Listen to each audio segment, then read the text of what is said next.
Okay, here we've got another cell where we've got our beautiful salt bridge. This is idealized.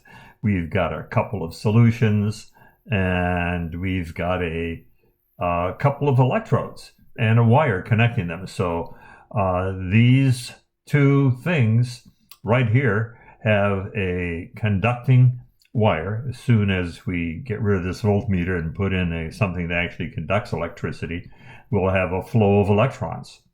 Now, this is a bit unusual in that we've got a hydrogen gas bubbling through. Hydrogen gas needs a surface, so they have a platinum electrode. Here we've got an aluminum bar, and here we've got two solutions. Aluminum chloride, as I say, most chlorides are soluble, and here hydrochloric acid. Both of them are 1 molar, so these are standard. So what do we have to work with? Well, we've got aluminum plus 3. Let's look up aluminum plus 3. It's here, negative 1.66. It's not very good at grabbing electrons. So this aluminum plus 3 connected to this wire connected to the hydrogen and hydrogen ions is not good at pulling in electrons. Okay. We've got aluminum bar. Well, that's on this side. This is what would be oxidized. This is not going to be reduced. Now, if something's not good at reducing, the aluminum plus 3, its product is pretty good at oxidizing. In other words, if you can't grab electrons, you're probably going to lose them. So this is something we say, this looks suspicious. This aluminum is not good at holding on to its electrons because it's down here. Bottom right, lousy at keeping electrons. Upper left, great at keeping electrons. Okay, next, the platinum. Okay, now notice they just have a platinum electrode. So we don't have any platinum plus 2 to reduce. If we had any, it would grab electrons from almost everything. Platinums are very, very good at holding onto its electrons. The only thing that can rip electrons off of platinum is fluorine gas. So if you got a platinum ring, don't be around any fluorine gas, but you don't want to be around that anyways. Fluorine gas, F2 right here, is the best at grabbing electrons. It'll grab electrons from anything. It's the Tyrannosaurus Rex of elements for grabbing electrons. It'll rip electrons right off of you. Nasty stuff. So we can pretty well forget about this. There's no platinum plus 2, nothing to worry about. Now the next thing we have is this HCl. Now 1 molar, and that's hydrogen ions. And it's good at grabbing electrons. In fact, it's sort of like our 0. It's sort of our standard.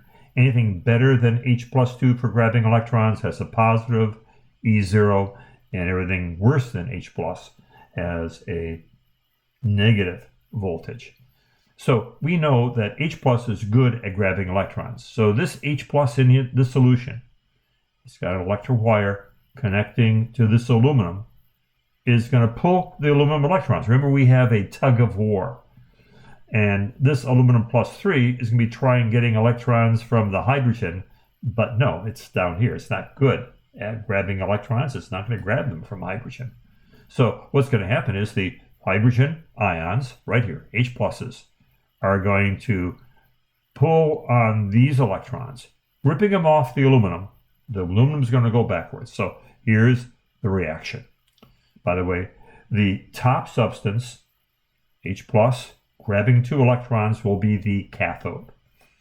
Caths reduce because it reduces. It gains these negatives. This plus goes to 0. The number reduces. That's a good way of remembering it. So right here, we will have electrons being ripped off the aluminum. And even though there's hydrogen gas bubbling in here, we're going to be making more hydrogen gas that's going to be coming off because the H plus in here, this acid, will be changed into hydrogen. And we'll have less and less hydrochloric acid in here as the H pluses turn into hydrogen gas. That's one way to get rid of hydrogen acid. The aluminum here, it's going to go the other way. It's the anode. The other substance is the anode. I should have capitalized that. Maybe I can't right now. No, maybe I can. Anode. Yes, I did. Okay. So it's the anode, and that's going to oxidize. That's the reaction that goes backwards. Notice I have got the backward arrow here. The top reaction goes forward and makes more of this product, so you have to have some of this present. We've got the H+.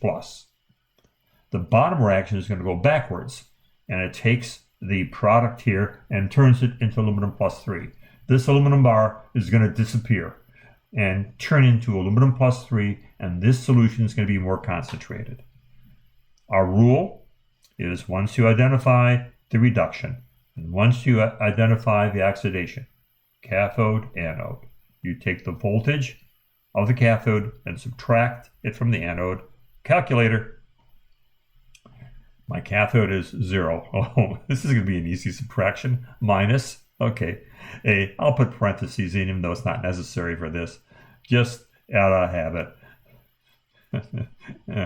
I paid for the calculator. It's a yearly fee for the online one, so I might as well get its money's worth. Plus 1.66. And, you're going to have a positive voltage when, the question is, which direction is it going to go to? And that's where your reduction table comes in. So that takes care of this. We're going to have a K that's really huge, and this reaction is going to happen in ions. We're going to be missing H pluses. So these chlorides, which were matched with these H pluses, won't be necessary anymore.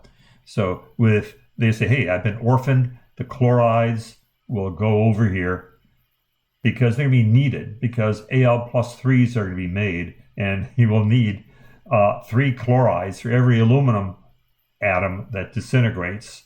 And also, you could have the positives here moving to match the chlorides. That's another possibility. Okay, there's this cell. I hope this helped.